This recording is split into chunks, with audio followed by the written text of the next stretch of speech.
से बोलिए सरस्वती मैया की। चल पूजल जाई पैया के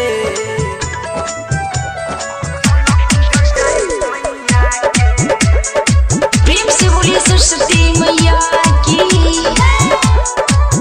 चल पूजल जाई पैया के राजा पटसोनी साल भर पयाइल बाड़ी हंस चढ़वैया जीना कर नाम हवे सरस्वती मैया। चल पूजल जाई पैया के सातो सुर के रचैया के। चल पूजल जाई पैया के सातो सुर के रचैया के।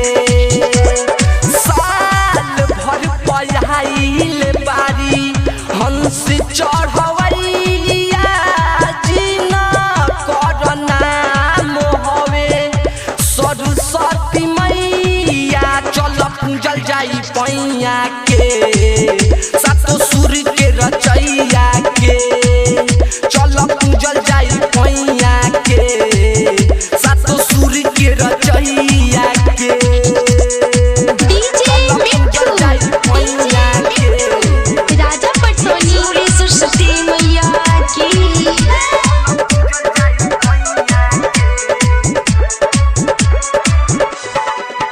चल पूजल जाई पैया के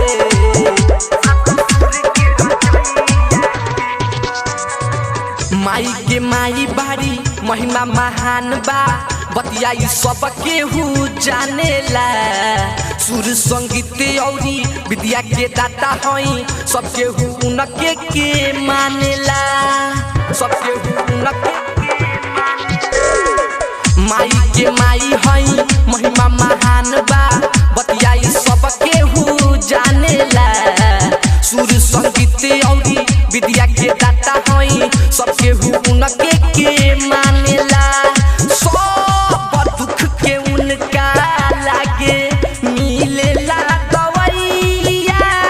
सब दुख के उनका लगे मिलेला दवैया। चल पूजल जाई पैया के सातो सुर के रचैया के। चल पूजल जाई पैया के आज सरस्वती मैया के। चल पूजल जाई पैया के प्रेम से बोलिए सरस्वती मैया की।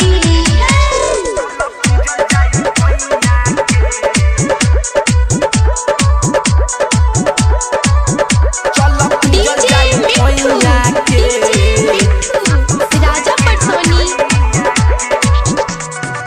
करे के पूजा सुन बहुत ध्यान से सिरावा अपन झुका के हो जइहे खुश माई हमनी से कदी है बहुते दुलार हो। कदी है बहुते करे के पूजा सुन बहुत ध्यान से सिरावा अपन झुका के हो जइहे खुश माई हमनी से दी है बहुते दुलार हो। शिव जी राहुल माई होखी है सहैया। राहुल सुधीर माई होखी है सहैया। चल पूजल जाई पैया के सातो सुर के रचैया के। चल पूजल जाई पैया के आज सरस्वती मैया के। Recording by Aryan digital recording studio, Amod Damar बाजार।